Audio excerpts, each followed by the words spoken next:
Bonjour. Chronique manga pour aujourd'hui, enfin manga non, Gekiga, avec le deuxième tome de Satsuma, l'honneur de ses samouraïs, de Hiroshi Hirata. Donc, très satisfait par le premier tome de la série Satsuma, l'honneur de ses samouraïs, je n'ai guère tardé à me procurer la suite, laquelle sans doute ne pouvait cependant qu'être bien différente du très étonnant premier tome, et difficilement aussi bluffante peut-être. La longue séquence introductive du Yemontoli, c'est sans doute quelque chose que l'on ne peut pas répéter. Par ailleurs, ce très bon premier volume ne faisait qu'amorcer, même si avec un luxe de détails tout à fait bienvenu, le récit qui forme la trame principale, ou peut-être parfois le prétexte, de la série. Cette magouille du shogunat visant à ruiner l'arrogant clan Shimazu de la province de Satsuma. Un vieux contentieux devenu plus sensible avec la décisive bataille de Sekigahara qui avait vu l'emporter les forces de Ieyasu Tokugawa, lequel serait bientôt le premier shogun de son clan, inaugurant l'époque Edo et mettant ainsi un terme à l'époque Sengoku de guerre civile généralisée. Or, à Sekigahara, les Shimazu avaient choisi le mauvais camp. Mais de manière globale, les Tokugawa étaient de longue date engagés dans une entreprise de rabaissement des prétentions des grands féodaux, s'en prendre ainsi aux Shimazu, même si longtemps après Sekigahara, était d'une certaine manière l'occasion de joindre l'utile à l'agréable. Il s'agissait donc de contraindre le clan Shimazu, prestigieux certes mais pas des plus riches. La province de Satsuma était plutôt pauvre à l'époque du moins. J'ai cru comprendre que cela avait eu le temps de changer d'ici à la restauration de Meiji, où Satsuma, aux côtés de Choshu, jouerait un rôle déterminant. Mais donc, le clan Shimazu, prestigieux certes mais pas des plus riches, il s'agissait de le contraindre donc à se ruiner, en lui ordonnant de prendre en charge des travaux d'aménagement fluviaux au bénéfice de bien lointaines provinces, à l'autre bout du Japon en fait. Bien sûr, de la part du shogunat, ce n'est pas là une proposition ou une invitation, c'est un ordre et on ne refusera pas d'y obéir. Le prétexte est très gros. Tout le monde sait très bien quelles sont les véritables intentions du pouvoir central dans cette affaire. Que les travaux n'aient rien de superflu, tant les crues dans les provinces visées sont récurrentes et fatales, ne fait aucun doute. Mais là n'est pas le propos. Il s'agit bien de dégrader les samouraïs de Satsuma, en faisant des terrassiers, et de les ruiner. Tout ceci n'avait été qu'esquissé dans le premier tome. En fait, il se concluait sur la réunion des samouraïs, apprenant l'ordre du shogun, et c'est immédiatement là-dessus qu'embraye ce deuxième tome. Mais notons d'ores et déjà que ce volume, à l'instar de son prédécesseur, est passablement surprenant, mais en prenant largement le contre-pied. En effet, au bout d'un certain temps, après la grande histoire, il procède par petites histoires, qui sont autant d'anecdotes suscitées par l'ordre du shogun, ou destinées à en éclairer le contexte, sans pour l'heure que les travaux commencent d'ailleurs. À l'avant-dernière page de ce tome, la nouvelle tombe que les samouraïs de Satsuma arriveront le lendemain à destination. Ce sont donc ici les débats et les préparatifs à Satsuma même qui sont narrés, puis les circonstances du long voyage jusqu'aux provinces nécessitant ces travaux, mais en biaisant adroitement, enfin les conditions de leur réception sur place. D'où d'ailleurs une autre différence marquée avec le premier tome, lequel avait une structure aussi habile que complexe, mais mettait en définitive en avant deux personnages hautement charismatiques et nettement plus complexes qu'on ne l'aurait cru de prime abord. Le samouraï pauvre Sakon Shiba, orgueilleux mais pas si bête, et le jeune rebelle Juzaburo Gondo, orgueilleux mais pas si bête. Tous deux adoptaient des comportements inattendus, prenant le lecteur par surprise, mais sans gratuité, en le convainquant de bout au bout, bien au contraire. Ils n'étaient par ailleurs pas sans lien, et leur rencontre vers la fin de ce tome d'introduction était chargée d'électricité, en même temps que contenue par un profond respect. Aussi différents soient-ils, et peut-être sans oser l'avancer eux-mêmes, surtout concernant Juzaburo, ils avaient donc bien une parenté, en partageant un orgueil qui n'était pas pour rien, ni dans leur rébellion, ni dans leur exaltation très personnelle d'un honneur dont tous les samouraïs se gargarisent, mais que bien peu pèse à sa juste mesure. Ce deuxième tome adopte une approche totalement différente. Et si on y croise bien tant Sakon Shiba que Juzaburo Gondo au détour d'une planche, cela ne relève guère que du clin d'œil. Ils sont au fond des personnages très secondaires, parmi bien d'autres. Juzaburo s'en tire un peu mieux que Sakon Shiba toutefois, il a des apparitions relativement importantes, si elles sont essentiellement brèves. Je suppose toutefois que ces allusions discrètes ne sont pas gratuites, et je suppose et l'espère, car ce sont là deux très beaux personnages qui méritent bien d'être mis en avant, et ont sans doute encore bien des choses à vivre et à raconter. En fait, il y a bien dans ce deuxième volet quelques personnages pour leur griller la priorité, mais le récit est cette fois très décousu, même s'il est bien focalisé sur la mission confiée aux samouraïs de Satsuma. Ce n'est donc pas une critique. L'auteur alterne chapitres presque purement documentaires et histoires plus ou moins brèves permettant d'illustrer la thématique globale par le petit bout de la lorgnette, approche qui s'avère vite pertinente. Sans excès de détails, enfin j'en fais toujours un peu trop je suppose. Quelques mots donc de ces différents moments. Il en est bien un qui dure tout d'abord. En fait, il faut sans doute rassembler les 5 premiers chapitres, soit près de la moitié de ce deuxième tome. Ils ne font pas totalement bloc, mais leur propos est quand même affirmé, et ils mettent en scène un personnage très charismatique à son tour, et éventuellement susceptible de voler la vedette à ses prédécesseurs Sakon Shiba et Josaburo Gondo. Il rencontre d'ailleurs ce dernier, et en triomphe, moralement, avec une telle classe que le jeune homme qui l'avait agressé pour un prétexte futile est bien obligé de reconnaître qu'il s'était comporté comme un imbécile, et que l'honneur est décidément une question bien plus complexe que ce que ce rebelle pensait. C'est assez habile de la part de l'auteur. Mais je tourne autour du pot. L'homme en question est un éminent conseiller du clan Shimazu, aux plus hautes instances, et il se nomme Hirata, ce qui tombe plutôt bien, hein. Or, le conseiller Hirata joue bien un rôle déterminant dans cette affaire. En comparaison, Sakon Shiba et Jizaburo Gondo ne sont guère que des médiocres tant leur niveau d'implication est tout autre. Au milieu des samouraïs furieux et prompts à faire part de leur indignation à la lecture des ordres pervers du shogun, Hirata est celui qui demeure calme et lucide. Autour de lui, les protestations d'atteinte à l'honneur empruntent les voies habituelles. On hurle, on se bat, et bien sûr on annonce solennellement que l'on n'a d'autre choix que de se suicider devant pareil affront. Ce qui nous renvoie bien à une dimension cruciale du premier tome, au passage, ce rapport pathologique à la mort qui s'exprime dans tant de fins idiotes. Mais Hirata est tout autre. Contre tous, il accepte l'inacceptable. Il soutient que les samouraïs de Satsuma doivent bel et bien obéir aux ordres du shogun, qui ne leur demande certes pas leur avis et trouverait sans doute très bien à s'accommoder de tous ces seppuku de protestation. On ne manque pas, bien sûr, de traiter le conseiller Hirata de lâche, et c'est aussi l'occasion de revenir dans des interludes très documentaires sur l'antagonisme ancien entre les Tokugawa et les Shimazu. Peut-être même de manière plus affirmée que dans le premier tome en fait, ainsi quand c'est l'histoire du clan maître de Satsuma qui est mise en scène. Autant de raisons de désobéir, quitte à ne manifester son refus qu'au travers de la mort volontaire. Hirata n'a évidemment rien d'un lâche, et sait en faire la démonstration avec un stoïcisme tel qu'il en fait aussitôt un samouraï d'une stature bien supérieure, car bien plus authentique, au milieu de la foule de ses semblables aux prétentions pas toujours aussi bien assurées. Sans doute est-il aussi un homme rusé et manipulateur, le cas échéant, mais nulle incompatibilité à cet égard. Et sa conception de l'honneur l'emporte sur celle, si commune, des brutes lambda. Hirata comprend, et finit par en persuader les hommes du clan Shimazu, que le clan, s'il court la ruine à se lancer contraint et forcé dans pareille entreprise, y gagnera cependant en prestige et en autorité, car il aura d'autant plus fait la démonstration de son authentique sens de l'honneur, et accessoirement aura accompli œuvre utile. Au fond, la position du conseiller Hirata n'est peut-être pas si différente de celle des bavards qui brament à ses oreilles, tant le clan risque bien de se suicider à agir ainsi, au fond. Il le sait. Mais en dernier ressort, ce deuxième tome au moins semblera bien confirmer la pertinence des idées du digne conseiller. Se succèdent alors 3 histoires autrement courtes, mais qui n'ont rien de diversion. Elles font toutes sens et permettent de mieux comprendre le contexte de l'affaire de Satsuma. Or, la maîtrise relative au moins de ce contexte est sans doute indispensable pour bien appréhender les thèmes essentiels de la série. Et je suppose, même s'il est encore trop tôt pour le dire, le sens que l'on peut attribuer à tout ça. À ce que j'ai cru comprendre d'ailleurs, au travers du paratexte plus que bienvenu concluant chacun de ces volumes, et de quelques fouilles sur le web, le lecteur japonais est inévitablement avantagé par rapport au lecteur français, on ne prétendra pas le contraire. Mais peut-être pas au point de pouvoir se passer de ce genre d'interlude.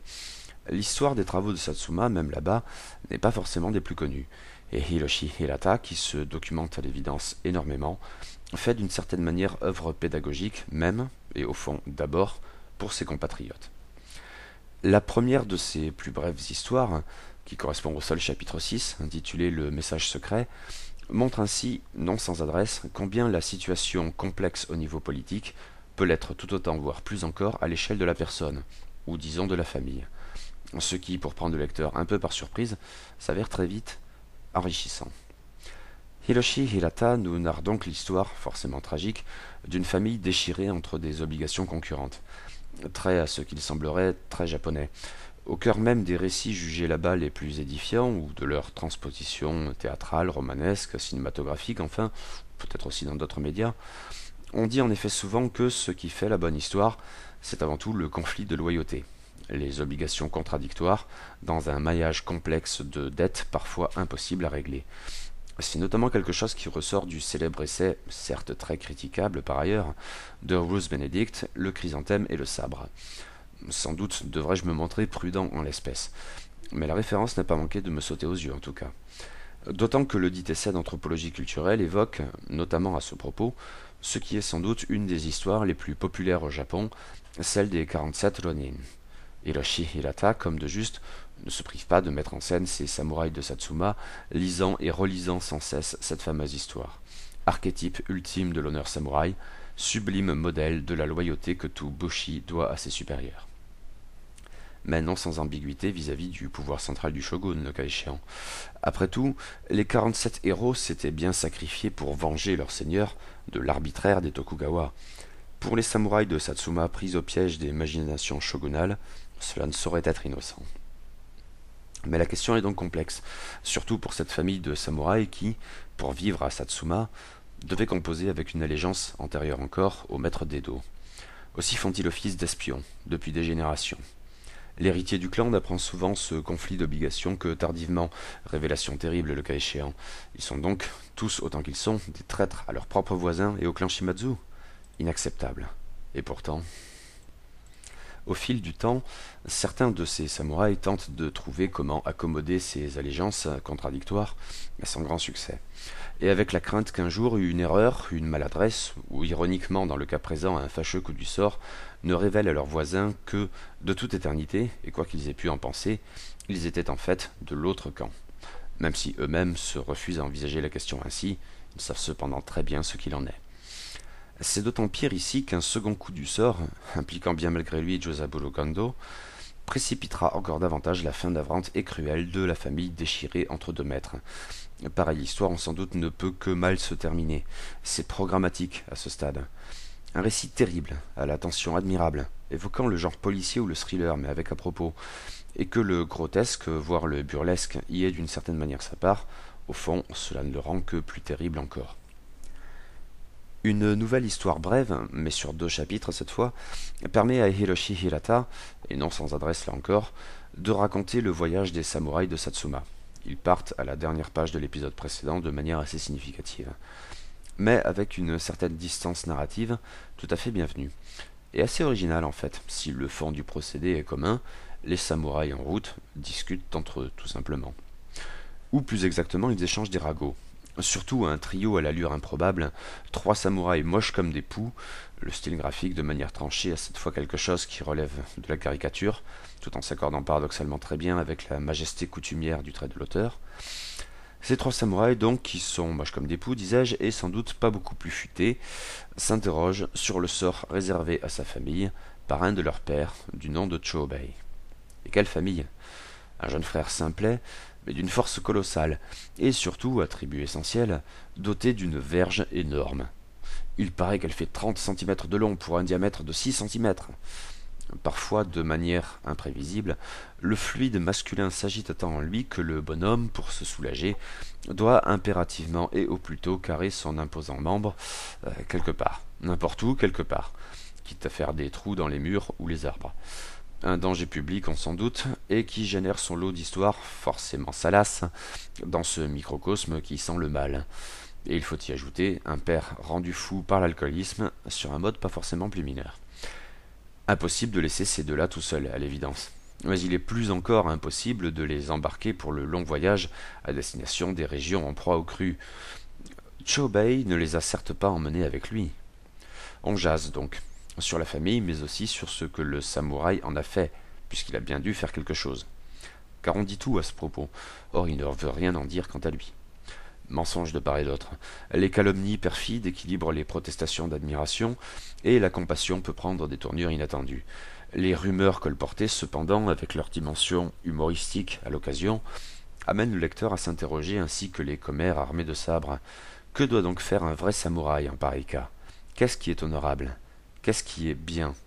Et le conflit de loyauté ressurgit dans un cadre inattendu. En définitive, cependant, tous ces questionnements tourneront inévitablement sur le rapport pathologique à la mort, qui est, semble-t-il, l'apanage de tous ces samouraïs, d'autant plus en fait quand ils n'ont que l'honneur à la bouche. Le caractère grotesque de la base de ce récit aboutit ainsi à un effet assez proche, somme toute, de celui produit juste avant par l'histoire de la famille d'espions malgré eux. Tout cela est tragique, mais c'est peut-être avant tout absurde et écœurant. L'ultime histoire, aux dimensions d'un unique chapitre là encore, est très différente de tout ce qui la précède, notamment d'ailleurs en ce qu'elle s'éloigne des samouraïs de Satsuma, trop occupés à vomir toutes leurs tripes dans la cale des bateaux qu'ils ont empruntés pour se rendre à destination, ou à se plaindre de leurs ampoules tout le long de leur marche forcée à travers le Japon. Eux trop occupés aussi, bien sûr, à jaser sur la famille de Chobei. Nous sommes en effet là où ils doivent se rendre, dans une de ces provinces victimes de néfastes inondations. Là-bas se trouve un homme admiré de tous, du nom de Heinai Kito. Pas un samouraï, par ailleurs, même si on lui a accordé, comme une reconnaissance de son statut bien particulier, le droit au nom et le droit au port du sabre. C'est qu'il est issu d'une famille illustre, même sans être lui-même samouraï, et qui impose le respect à tous. Il descend de Hachiro Tametomo Shinzei, un personnage historique, mais hors norme, celui qui attire tous les regards et suscite tant d'admiration dans le dit de Hogen, pas loin de 6 siècles plus tôt donc. Mais si cette ascendance presque mythique est pour beaucoup dans le renom du riche propriétaire, sa gentillesse et sa droiture ne le sont en fait pas moins. Or, Heinai Kito est très reconnaissant de ce que les samouraïs de Satsuma viennent leur prêter main forte pour aménager Mino et Owari. Aussi entreprend-il, lui qui est suffisamment fortuné pour cela, de faire construire des bâtiments destinés à les héberger le temps de leur mission. Ce qui ne plaît pas du tout aux autorités shogunales dans la région. Tout le monde sait, même s'il ne faut surtout pas le dire, que l'ordre du shogun est destiné à ruiner le clan Shimazu. Il est donc interdit de faire quoi que ce soit qui pourrait faciliter la tâche des hommes de Satsuma, et tout particulièrement de construire pour eux, et gratuitement, ces si précieux hébergements. Ce sont eux qui doivent payer pour tout cela, et à fond perdu, sans quoi le plan du shogun tombe à l'eau. Heinai Kito est donc sermonné d'abord, puis menacé, puis brimé, mais le propriétaire débonnaire n'en affiche pas moins, au milieu des vexations quelles qu'elles soient, un aimable sourire dont il semble ne jamais devoir se départir. Au nom d'une forme de morale inaccessible aux autorités, il ne cédera pas d'un pouce dans son projet. Il exprimera sa gratitude de 1001 manières, quoi qu'on en dise, et quitte à se ruiner à la place de ses invités. La scène est très intéressante. Une nouvelle rébellion, mais qui n'a cette fois pas le moindre aspect martial, et qui illustre avant tout des vertus éminemment positives, sans plus quoi que ce soit de pathologique. Et c'est là-dessus que se conclut l'album. Bientôt les samouraïs seront là, et leur venue est une joie. Une ultime note positive, oui. Pour le moins étonnante au regard du ton global de la série jusqu'alors, ou pour ce que j'en sais, bien peu donc, d'un certain nombre d'autres œuvres de l'auteur. Je n'en connais pour l'heure que l'excellent L'Argent du Déshonneur, il est vrai. Mais c'est très bien vu. Je ne vais pas m'étendre outre mesure sur le graphisme. Je ne ferai que me répéter après mes chroniques de l'Argent du Déshonneur et du premier tome de Satsuma, l'honneur de ses samouraïs. C'est toujours aussi beau et fort en tout cas, et d'une richesse et d'une précision admirables. Si les houleux débats où brille le conseiller Hirata au début de ce deuxième volume sont parfois difficiles à suivre, les samouraïs qui hurlent à cette occasion au fond suscitent comme un écho paradoxalement bavard du Yemontori ouvrant la série. Le résultat demeure de la plus belle eau, de la première à la dernière page.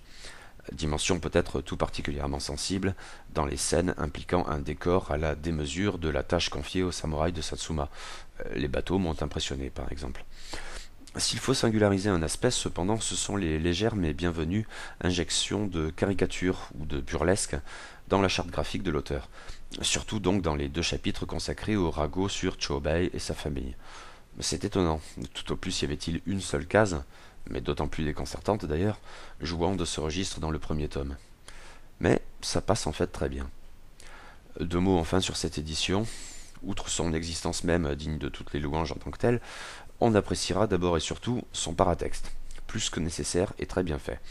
On saluera, de même que dans le tome 1, les efforts qui ont été faits en matière de typographie, disons, pour rendre la calligraphie de l'œuvre originelle. Le résultat n'est peut-être pas toujours irréprochable, mais c'est une approche bienvenue de l'œuvre. Je suis hélas plus sceptique en ce qui concerne la traduction, ou peut-être plus précisément la relecture. Il y a quelques pinces à et là et un certain nombre de coquilles. C'est tout de même regrettable. Une série d'une qualité pareille aurait sans doute mérité bien plus d'attention à cet égard. Ce petit bémol ne change évidemment rien à l'essentiel. Si ce tome 2 n'est clairement pas aussi bluffant que le premier, parce que le Yemontori, parce que la construction alambiquée, parce que Sakon Shiba et Jusaburo Gondo, il est néanmoins plus que satisfaisant, et parvient là encore, miraculeusement, ou au contraire, tout naturellement, à surprendre le lecteur. Avec le conseiller Hirata, l'auteur homonyme a mis en scène un personnage de taille à rivaliser avec les héros du premier tome, et j'espère que tous auront leur mot à dire quant à la suite des événements. La dimension documentaire est toujours aussi pertinente, bien sûr, et la dimension anecdotique des petites histoires de ce deuxième volume parvient à ramener l'affaire à des dimensions humaines, là où l'on pouvait craindre le didactisme envahissant. Le questionnement moral au sens large est toujours aussi subtil et souvent aussi cruel, et le dessin est parfait. Un très bon opus, et je ne tarderai probablement guère à lire le troisième. À très vite.